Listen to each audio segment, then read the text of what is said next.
수출에 시도 마찬가지로 이 딜러 바이어 발굴, 이게 어쩌면 가장 중요하죠. 딜러 선정만 잘해놓으면은 사실 뭐 한 비즈니스 수출의 반은 성공했다고 봐도 돼요. 저를 우리 제품을 대신해서 우리 회사를 대표해서 그 나라의 판매권을 가지고 직접적인 마케팅, 현지에서 마케팅은 딜러가 수행하는 거니까. 우리는 그에 맞는 마케팅 툴을 제공하고 수시로 또 방문해서 딜러 관리 이렇게 하면 되는데, 여기 이제 예로 든 거는 이제 중동 지역에, 사실 법인 지역은 미국이나 유럽 같은데 그쪽 현지에서 마케팅을 하다 보니까 직접적으로 본사에서 대다수의 큰 대기업들이 저 딜러 선정까지 잘 안 하고 직접적으로 본사에 난 거는 직판 지역, 이런 지역이 많은데 중동이 조금 까다롭습니다. 정치의 여건이나 경제의 여건, 사회의 여건이. 그래서 건설 중장비, 지게차, 물류 장비를 딜러 선정안에 있어가지고 일단은 저 12월 달에 두바이에서 개최되는 빅5 쇼라고 있어요. 여기를 통해서 제품 홍보를 조금 하고, 일단 또 전문 잡지나 신문을 통해서 이러이러한 제품을 취급할 전문 딜러를 모집한다, 광고 내고, 그 다음에 이제 지사, 추천을 받아서 하는데, 이제 중소기업 입장에서는 지사가 없으니까 보통 이제 우리 코트라에서도 이제 하고 있는 그 지사화 사업이라든지 조금 바이어 찾기 이런 데서 후보사가 되는 업체를 한 두세 군데 복수로 추천을 받아서 어떻게든 서면 평가를 하든 직접 방문하든 평가를 한 다음에 딜러를 선정해야 된다. 이럴 때 중동 지역, 특히 두바이 지역 중심을 해보니까 여기는 대다수가 사우디아라비아 왕족 출신들이 많고 자기 자랑을 굉장히 하죠. 그 다음에 재벌, 부자들, 그 다음에 또 세계 유수의 그 탑 브랜드인 자동차 딜러들, 이런 사람들이 건설 중장비나 물류 장비 쪽으로 라인업을 구축하기 위해서 많이 지원을 많이 해요. 이런 회사들, 조직을 갖추고 또 페이먼트에 지장이 없는 이러한 딜러들은 처음에는 굉장히 비즈니스하기가 쉬워요. 처음 오다도 많이 하고 또 가격도 크게 문제 없이 우리가 제시한 대로 가져가고 하는데, 이런 사람들의 약점이 우리 제품을 팔아서 종업원들 급여를 안 줄 정도로 탄탄하다 이거죠. 그러다 보니까 우리 제품에 올인을 하지 않아요. 어떻게 보면은 하나 이제 구색을 갖추는 정도, 여러 가지 비즈니스를 한다는 걸 이제 자기들 홍보 차원. 또 어떻게 또 나쁜 마음 먹으면은 자기들이 장사를 못해서 딜러권을 넘길 때, 우리가 셀러가 우리가 딜러를 바꿀 때 커미션 브로커 역할을 한다든지 아니면은 프리미엄 받고 그 판매권을 넘기는, 그런데 좀 더 관심을 두고 있는 딜러들도 가끔은 있더라, 실제로 해보니까. 그래서 우리 제품에 대해서 올인할 수 있는 조금은 제품의 전문적인 딜러, 다소 규모는 좀 약하고 신생기업이라도 그렇게 할 수 있는 딜러를 찾는 것이 관건이다. 그러자면은 그런 과정을 거쳐서 해야 되는데, 우리의 제품이 어디에 있는 건지, 제품 수명 주기를 볼 때, 이제 막 개발한 신제품을 미국이나 유럽 시장에 가서 시장을 망칠 필요는 없겠죠. 조금은 후진국 가서 테스트 겸 해볼 필요가 있고, 그 다음에 신제품이 나온다는 데서 쇠퇴기에 있는 그런 제품 같으면은 중동 같은데 두바이를 중심으로 이게 조금 재고 장사 이런 게 조금 통할 수 있는 그런 시장이에요. 이런데 좀 영가로 판매하든지 이런 우리 제품 측면에서 딜러를 오를 때, 시장 올 때 참조를 해야 되고, 그 다음에 시장 측면에서 본다면은 이게 캐시카우인 역할을 하는 수익시장이나 성장시장 이런 데 진출하면 굉장히 좋겠죠. 그렇지만은 이런 시장은 이미 우리의 경쟁사들이 단단히 뿌리를 받고 있기 때문에 처음 뉴카머로서 시장에 진출하기가 쉽지 않다. 그래서 다소 조금 불안하지만은 좀 리스크는 안고 있지만 신시장에 우리가 선점하는 차원, 이런 마케팅 전략, 또 다소 떨어지는 시장이라도 우리의 제품이 국내에서 판매가 잘 안 되고 할 때는 조금 덜이 시장으로 활용한다든지 이런 측면도 고려해 볼 만하다. 예.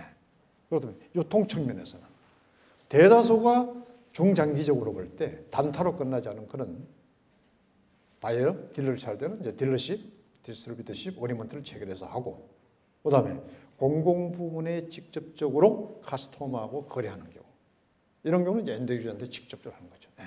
뭐 B2C나 B2B 이런 역할을 온라인을 통해서도.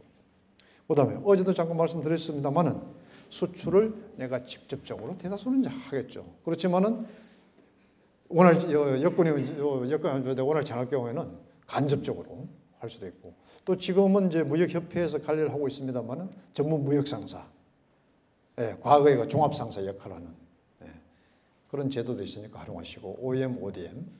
그다음에 투자, 직접적으로 이제 하기는 조금 힘들고 할 때 보통 그 현재 기업하고 합자 이런 쪽으로 많은 문의가 들어와요. 어제도 어떤 한 분이 물으시던데, 현재 우리 강의실이 위치하고 있는 이쪽은 IKP라 해가지고 인바운드, 해외 기업, 해외 투자자들이 국내에 와서 투자할 때 어떤 애로점이나 문제점 해결해 주는 도움이 역할을 해주는 데고, 우리 이제 고토라 본관 1층에 가면은 해외 진출 종합 무역 상담 센터라고 있습니다. 거기 이제 온라인으로 신청하셔도 되고, 전화번호가 1600-7119인가요? 그쪽을 통해서 문의하시면은 무역은 물론이고 투자 상담도 저희 같은 전문위원들이 배정을 해서 안내를 해드리고 도움 주고 있습니다. 그걸 활용하시면 될 것 같고, 그다음에 뭐 전략적 제휴라든지 이런 방법을 통해서 진출한 방식이 있겠습니다. 그래서 가끔 이제 질문을 많이 받는 게 또 업체들로부터 매일 한두 번 오가고 난 뒤에 바로 오더하기 위해서 방문하겠다. 특히 동남아 국가들, 중동 국가들, 선진국에서는 그런 경우가 잘 없는데, 그래서 이거 초청장을 써달라 그런다. 어쨌으면 좋겠습니까? 조금 불안하죠. 요새같이 와서 불법 체류하는 사람들도 좀 다수 발생하고, 그 다음에 또 IS와 관련된 중동 지역 그런 문제도 있고 하다 보니까. 그래요. 그런데 사장님 입장에서는 바로 오더하겠다 그러고 하는데 안 써주자니 조금 불안하고, 자기 사업 기회를 잃어버린 것 같고, 써주자니 조금 그런 측면에 또 불안하고, 이럴 때 조금 이러한 단계를 거쳐서 안 다음에 파악하고 조금 신뢰성이 갈 때 초청해도 늦지 않다. 처음부터 큰 소리 치는 바이어 후보사, 딜러 후보사 치고 잘 되는 경우 잘 없더라고요. 제품에 따라서 조금 틀릴 수는 있지만, 그래서 이제 퀘스처네어로 해서 이제 설문서, 어제도 이제 우리가 나름대로 뭐 ITC 자료다, 또 각종 무역협회나 고트라 이런 사이트를 통해서 시장 조사를 하고 하는데, 거기에서 어제도 말씀드렸다시피 대다수의 무역 통계가 HS 코드 6단위로 이 제품을 데이터를 수출입 자료 이런 걸 제공하다 보니까 전체 흐름을 이해하는 데는 문제가 없는데, 우리 아이템에 꼭 맞는 그런 시장을 규모라든지 이런 현황은 조금 문제가 있어요. 그럴 때 이 딜러 후보사로 하여금 스스로 자기가 어차피 장사를 해야 될 곳이니까 파악하는 게 좋다. 그래서 이제 퀘스처네어를 보냅니다. 그래서 이 딜러 후보사가 조직은 어떻게 돼 있고 세일즈 마케팅 플랜은 어떻게 할 것인지, 그 다음에 이 친구들이 퍼실리티, 워크숍은 어느 정도 갖고 있고 쇼룸 정도는 갖고 있는 회사인지, 그 다음에 경쟁사의 마켓 사이즈, 경쟁사별로 그쪽 나라의 쉐어는 마켓 쉐어는 어느 정도 되는지, 이런 현황을 파악을 하고, 그렇다면 우리하고 시작을 해서 오더를 하는데, 초기 연도에 연 단위로 아니면 몇 개월 단위로 너들 오더 플랜이 어떻게 되느냐. 최소한 초기 연도에 이 정도 미니멈 오더 퀀티티를 제시해서 억셉터가 되고 하면은 계속적으로 해나가야 되겠다.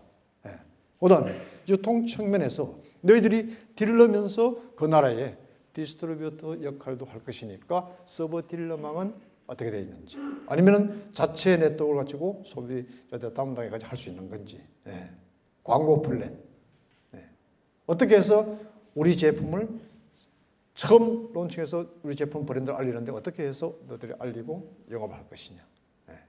그 다음에 마지막으로 제일 중요한 게 프라이스 스트럭처. 셀러 입장에서 우리가 CIF 랜디드 되는 수익국에까지 도착하는 기준의 구조는 다 알고 있잖아요. 파악하면 되잖아요. 그렇지만은 거기에 수입항에 도착해서 관세 얼마며 기타 부과되는 세금, 내력 운송비, 그 다음에 가장 중요한 딜러의 마크업은 몇 %만 되는 거지. 이렇게 해서 비로소 리테일, 스트릿 프라이스를 어떻게 구성해서 갈 것인지. 네. 물류장비 같은 거 해보니까 한 세금 관세 5%, 보탐의 기타 뭐 부가세에서 한 10% 정도 고려할 때 마크업을 한 25%에서 한 30% 정도, 토탈 베이스로 한 40% 정도 되죠, 대략. 이 정도 저희들이 CIF 가격에서 업을 하니까 대다수 어느 정도 맞춰다 가더라. 그런데 제품이 다 좀 틀리겠죠. 이런 식으로. 이게 결국은 가격에서 나중에 내고 해보면은 결판이 나요. 우리 상담을 해보면은 많은 그 바이어들이 와서 제품의 품질 면에서는 굉장히 호감을 가지고 곧 오더를 하고 이래줄 것 같이 하고 돌아가요. 그런데 실제적으로 오퍼를 내고 카운터 오퍼를 내고 마지막 계약 단계까지 오더를 하기까지 과정에서 가장적으로 많이 문제가 신경 쓰이고 내고 되고 이슈가 되는 게 가격 문제예요. 돌아가서 보니까 중국산이 우리나라에 비해서 제품에 비해서 거의 비슷한데 반값에 팔더라. 참 할 말 없어요. 어디 해야 될지 고민이에요. 그걸 고려하셔야 된다. 그래서 여기 이제 퀘션에 예시를 보여드렸는데 앞에서 이제 말씀드렸다시피 뭐 여기에 보여주는 바이어 정보 기본적으로 퍼실리티 이런 내용이 들어있고 그다음에 이제 시장 정보죠. 좀 자세히 파악할 필요가 있어요. 경쟁사는 누군데 도요타 지게차가 두바이에 들어와서 마켓시어 몇 프로 하고 있고 미국의 캐터필러사가 얼마 있고 클락사가 몇 프로 하고 있더라. 어느 정도의 가격에 그 다음에 로컬 업체가 있다면 로컬 업체는 어떻게 되는지. 그래서 마지막으로 우리 제품을 사서 너들의 비즈니스 플랜이 어떻게 되는지. 얼마에 들어와서 얼마에 팔고 어떤 마켓 세일즈 플랜으로 갈 것인지. 이러한 것을 자세히 받은 다음에 여기에 보여지는 항목별로 영업력, 그 다음에 가격 레벨이라든지 AS 능력은 되는지 계속 앞으로 비즈니스는 할수 있고 페이먼트 디폴트는 안 날지 리스크는 없는지 이런 걸 종합적으로 점수화 시켜서 뭐 사실 점수가 제일 높은 기업 우선을 해야 되겠죠. 그렇지만은 마지막에 한 번 더 살펴보고 우리 제품에 올인할 수 있는 그런 딜러를 찾아서 신용도 조사를 해야 되겠죠. 무역보험공사를 통해서 간단하게 해볼 수 있습니다. 얼마 들지 않아요. 그리고 회사 업체가 또 무역보험공사 외국기업이 등록되어 있으면 저희들 코트라 사이트를 통해서도 이 신용조사 등급이 어떻게 되는 정도까지는 파악해 줄 수 있어요. 보통 뭐 A에서 뭐 F 이렇게 예를 들면 나가는데 이런 거는 뭐 조금 F라도 낮더라도 거래하는 데는 좀 지장이 없을 것 같다. 그 다음에 TT로 할 경우에 수출보험을 들어서 페이먼트 리스크를 좀 방지할 필요가 있고 그 다음에 이 무역보험공사 같은 경우는 해외 채권, 돈 못 받는 거 추심 대행도 하고 있더라고요. 이런 것도 활용하시면 될 것 같고